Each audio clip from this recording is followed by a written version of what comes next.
अस्सलाम वालेकुम students. First year कैसे हैं आप? उम्मीद करता हूँ खैरियत से होंगे और अभी तक हमने जो 2 लेक्चर्स में टॉपिक्स पढ़े हैं वो आपको समझ आ चुके होंगे।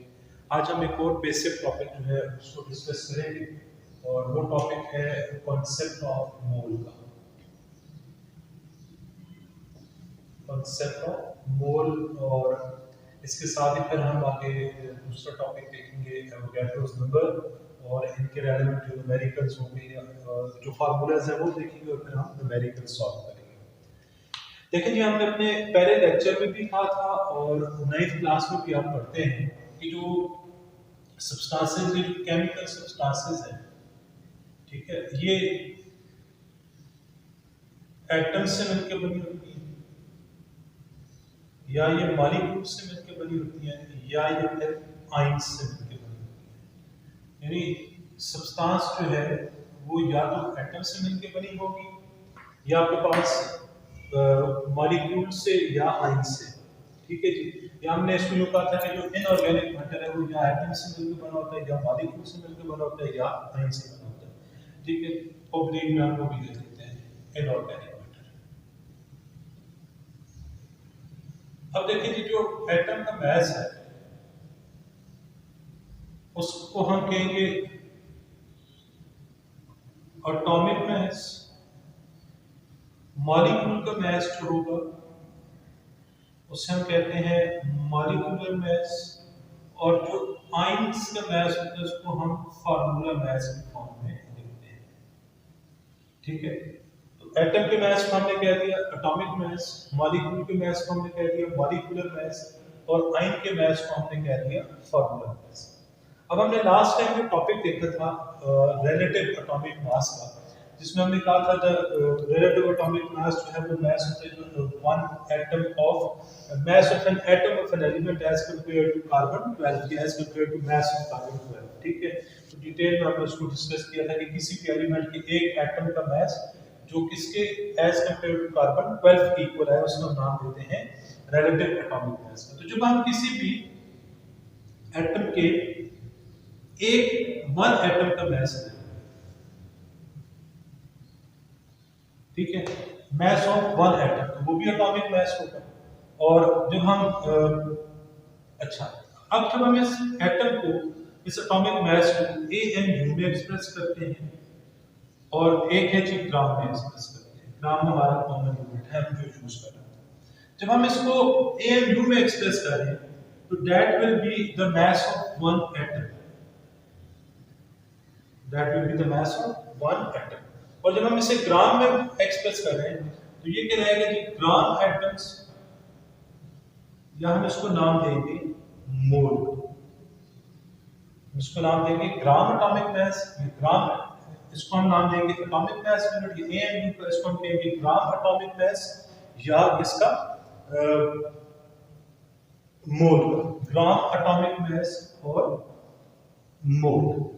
और ये जो ग्राम एटॉमिक मास के मोल है ये किसके मास के इक्वल होगा? ये 6.02 into 10 raised to power 23 atoms के मास के इक्वल होगा। दोबारा देखते हैं जी, मैंने कहा इनऑर्गेनिक मैटर, हमने कहा तीन तरह के पार्टिकल से या तीन चीजों से बना होता है, या वो एटम से मिलकर बना होगा या मॉलिक्यूल से मिलकर बना होगा या आयन से मिलकर बना होगा। अब जब एटम का मास दे रहे हैं तो उसे हम कहते हैं एटॉमिक मास। अगर ये एटॉमिक मास आपको AMU यानी एटॉमिक मास यूनिट में गिवन हो तो ये सिर्फ एक एटम का मास होगा। और जब हम इसको ग्राम में एक्सप्रेस करते हैं तो ये कहलाता है ग्राम एटॉमिक मास या मोल। और ये किसके इक्वल होता है? ये 6.02 into 10 raised to power 23 atoms के मास के इक्वल होता है। इस तरह हम अगर मॉलिक्यूलर मास लेंगे तो हमारे पास जब AMU में गिवन होगा तो that will be of one molecule, one mole के लिए होगा तो वो ग्राम मॉलिक्यूलर मास क्या रहेगा। इस तरह हम अगर ये आयनिक कंपाउंड लेंगे तो वो क्या रहेगा उसके लिए। ठीक है, इसी तरह इसको भी ड्रॉ कर लीजिए। मॉलिक्यूलर मास अगर आपके पास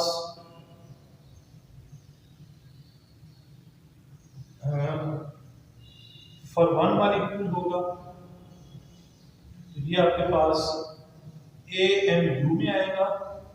और अगर ये आपके पास फॉर, अगर आप इसको ग्राम में दे रहे हैं तो ये क्या रहेगा? ग्राम मॉलिक्यूलर मास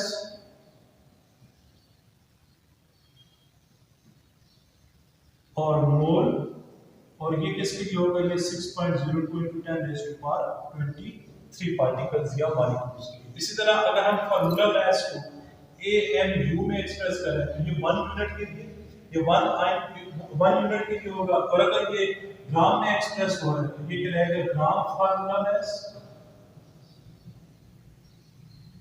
और मोल, और इसमें पार्टिकल्स की तादाद कितनी होगी, 6.02 into 10 raised to power 23। तो हम क्या कहते हैं कि मोल को हम डिफाइन करते हैं, हम कहते हैं मोल इज द अमाउंट और mass of the substance that contains 6.02 into 10 raised to power 23 particles, ठीक है, amount of substance that contain 6.02 to 10 raised to power 23 particles। अब के पार्टिकल्स क्या हो सकते हैं, एटम्स भी हो सकते हैं, मॉलिक्यूल्स भी हो सकते हैं और आयंस भी हो सकते हैं। और इसके अलावा एक और डेफिनेशन भी हम नोट की करते हैं, वो हम क्या करते हैं, the atomic mass, molecular mass and formula mass expressed in gram is called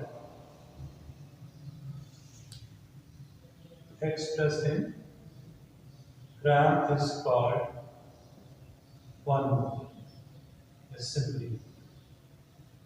ठीक है जी, ये दो डेफिनेशन कहां से दे रहा है कि हमने कहा जी एक एटम में, हमने कहा इनऑर्गेनिक मैटर जो है वो एटम मॉलिक्यूल या आयन से मिलकर बना होता है। जब वो एटम से मिलकर बना होता है तो उसके मास को कहते हैं एटॉमिक मास। जब मॉलिक्यूल से मिलकर बना होता है उसके मॉलिक्यूल को, उसके मास को कहते हैं मॉलिक्यूलर मास। जब वो आयन से मिलकर बना होता है तो उसके मास को कहते हैं फार्मूला मास। अगर हम एक एटम के मास को लेंगे देन इसके यूनिट हम यूज करेंगे AMU, और अगर हम इसको 6.02 into 10 raised to power 23 atoms ले रहे हैं तो उस वक्त हम इसके लिए यूनिट यूज करते हैं ग्राम्स का।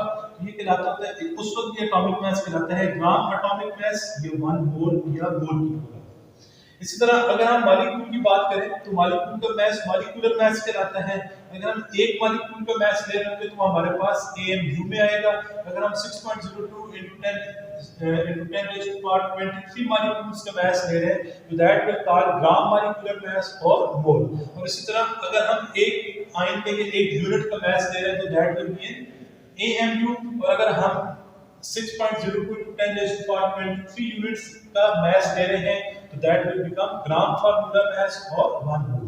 यहां से हमने कहा कि 1 mole is the amount of substance that contains 6.02 into 10 raised to power 23 particles, या दूसरी डेफिनेशन हमने की the atomic mass, molecular mass and formula mass expressed in gram is called 1 mole.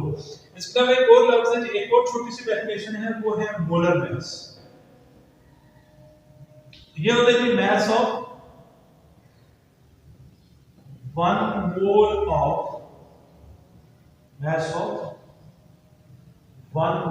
substance is called molar mass। अच्छा, अब students ये जो quantity है ना 6.02 into 10 raised to power 23, ये जो 6.02 into 10 raised to power 23 particles हैं, this is called Avogadro's number. ठीक है, इससे रिलेटेड कांसेप्ट है। ये जो नंबर है इसको हम कहते हैं एवोगैड्रोस नंबर। और 1 मोल ऑफ एनी सब्सटेंस जो है उसके अंदर इतने पार्टिकल्स मौजूद होंगे। बिल्कुल उसी तरह जैसे आप कहते हैं 1 दर्जन अंडे हैं तो उसमें 12 अंडे होंगे। ठीक है, 1 किलो अगर कोई चीज दे तो उसमें 1000 ग्राम होंगे। बिल्कुल उसी तरह 1 मोल के अंदर 6.02 into 10 raised to power 23 particles होंगे, और ये फिगर कहलाता होता है एवोगैड्रोस नंबर। और इसको हम Na से रिप्रेजेंट करते हैं इस तरह से। ठीक है जी, तो उम्मीद करता हूं आपको ये मोल का कांसेप्ट समझ आ गया होगा। ठीक है, और अब इसके रेलेवेंट कुछ फार्मूलाज हैं जो हम देखेंगे और फिर हम एक दो न्यूमेरिकल्स करेंगे।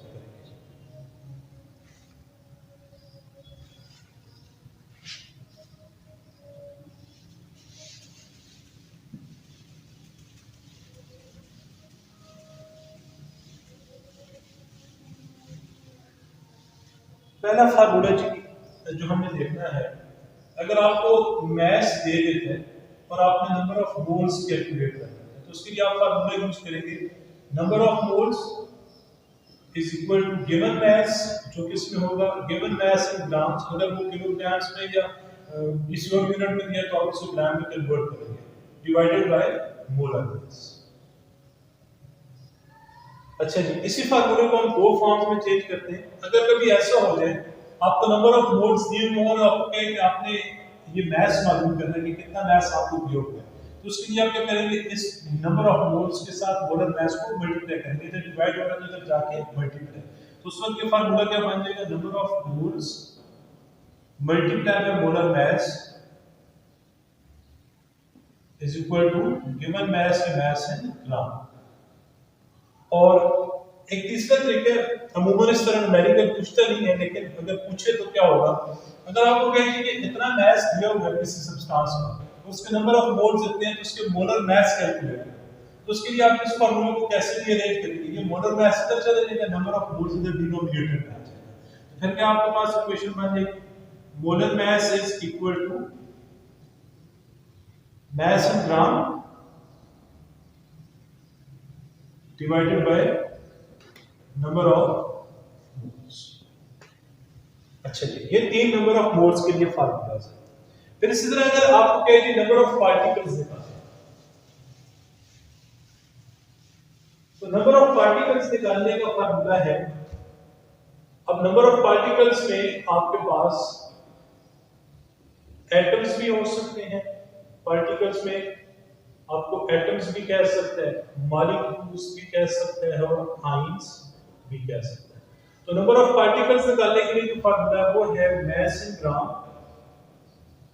Divided by molar mass multiply by Avogadro's number. या इस फार्मूले को आप थोड़ा सा रीअरेंज करके यूं भी लिख सकते हैं, देखो मास का मोलर मास किसके इक्वल है, नंबर ऑफ मोल्स के। तो नंबर ऑफ पार्टिकल्स निकालने के लिए दूसरा आप इस फार्मूले को कैसे लिख सकते हो, number of particles is equal to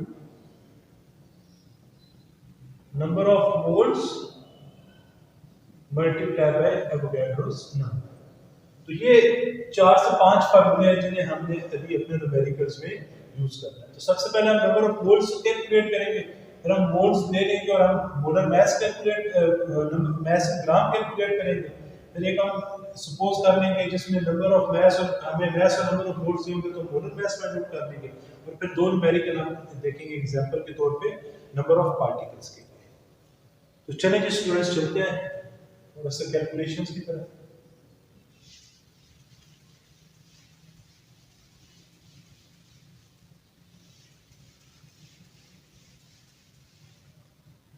सबसे पहले जो आपको कहता है, लेट अस सपोज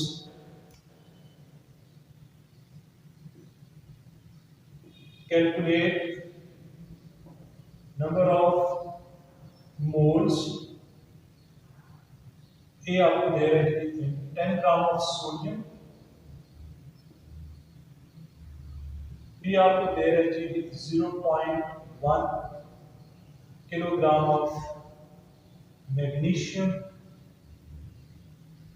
और सी में आपको दे देता है 10 ग्राम ऑफ वाटर। तो पहले हम इन तीनों के नंबर ऑफ मोल्स कैलकुलेट करते हैं। देखिए जी कैसे, दो मैं करूंगा एक आप करोगे। 10 ग्राम ऑफ सोडियम, तो सबसे पहले आपके पास गिवन मास कितना है, वो है 10 gram. Molar mass of sodium कितना है, पूरा लिख लेंगे इसको, given mass of sodium 10 gram. Molar mass of sodium कितना होता है जी, तो 1 मोल ऑफ सोडियम का जो मास है वो होता है 23 ग्राम पर मोल। और आपने कैलकुलेट क्या करने हैं, नंबर ऑफ मोल्स। तो नंबर ऑफ मोल्स का फार्मूला क्या आपने पढ़ा, गिवन मास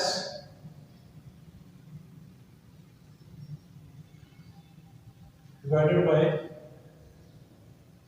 मोलर मास, और number of moles of sodium इधर अगर लिख दिया तो यहाँ पर भी आ जाएगा given mass of sodium divided by molar mass of sodium. तो 10 डिवाइडेड बाय 23 करेंगे जी, तो आपका आंसर आएगा, कर लेते हैं,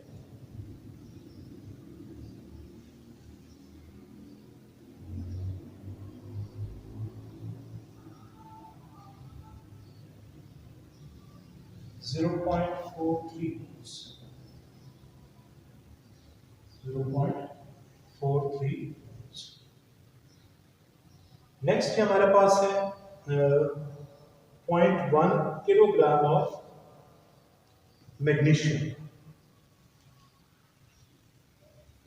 अब देखें जी, गिवन मैस 0.1 kg है।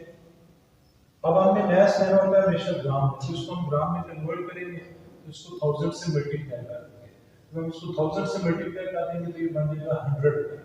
तो आपके पास जो गिवन मैस है वो कितना है, 100 gram, given mass of magnesium. Molar mass of magnesium कितना होता है जी? तो मोलर मास ऑफ मैग्नीशियम हमारे पास होता है 24 ग्राम पर मोल। और हमने क्या कैलकुलेट करना है, नंबर ऑफ मोल्स। तो नंबर ऑफ मोल्स का फार्मूला हमें पता है, किसके इक्वल होते हैं, given mass by molar mass में 100/24 करेंगे तो आपके पास number of moles of magnesium आ जाता है, और ये आता है 4.16 मोल्स। अच्छा जी, थर्ड आपके लिए छोड़ो 10 ग्राम ऑफ वाटर। तो इसमें आपके पास जो गिवन मास है वो है 10 gram. Molar mass 1 mole of water का मास किसके इक्वल होगा, तो ये 18 ग्राम पर मोल के लिए 18 ग्राम पर मोल होगा, क्योंकि वाटर देखें H2O होता है, तो एक ऑक्सीजन का मास 16 और एक हाइड्रोजन को 1 2 से मल्टीप्लाई करेंगे तो ये 16 + 18, तो ये 18 ग्राम पर मोल। नंबर ऑफ मोल्स आपने खुद कैलकुलेट कर देंगे। तो ये 3 एग्जांपल थे जिसमें हमने नंबर ऑफ मोल्स कैलकुलेट किए। नाउ अभी हम लोग एक एग्जांपल करेंगे जिसमें हम नंबर ऑफ मोल्स हमें गिवन होंगे, हम लोग कैलकुलेट करेंगे उसका मास।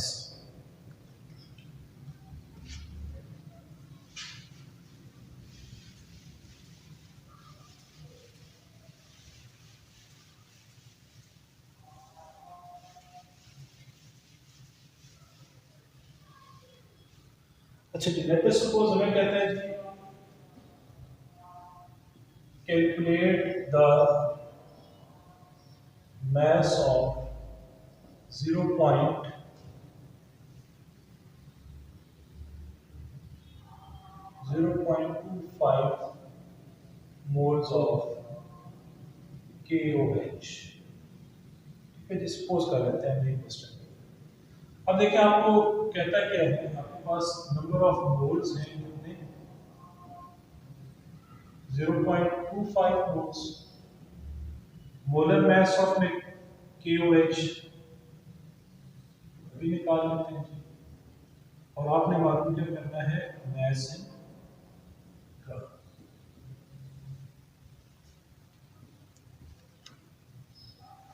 KOH का मास देखें जी, KOH एक आपके पास पोटेशियम है, एक ऑक्सीजन है और एक हाइड्रोजन है। पोटेशियम को होता है 39, ऑक्सीजन को होता है 16 और हाइड्रोजन को होता है 1, तो ये बन जाता है 56। तो मोलर मास आपके पास आ गया 56 ग्राम पर मोल। अब आपने कैलकुलेट क्या करना है, फार्मूला लिखेंगे पहले, number of moles is equal to mass in gram divided by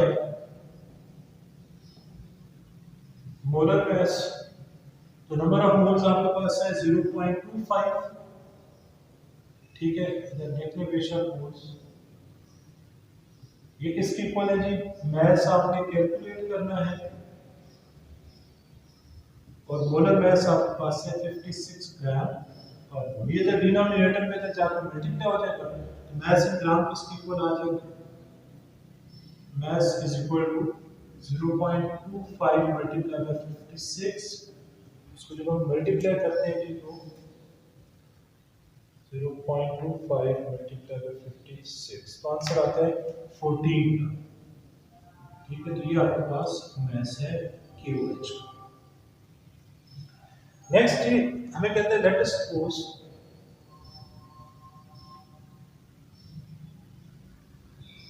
कहते हैं कैलकुलेट नंबर ऑफ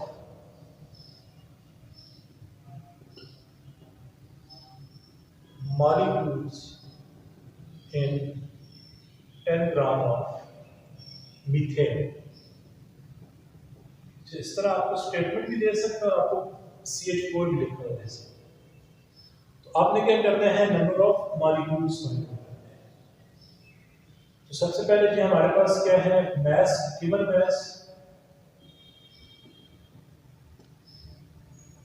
मैस हमारे पास 10 ग्राम।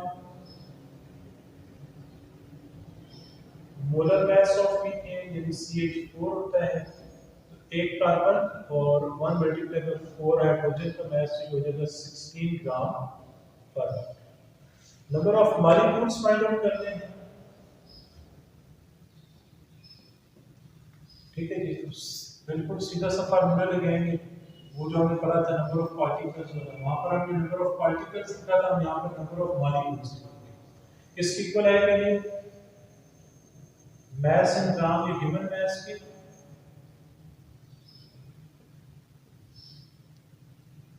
Divided by molar mess multiply by Avogadro's number. Values put करते हैं जी, 10 ग्राम divided bye 16 multiply by 6.02 into 10 raised to power 23। तो इसको जब हम solve करेंगे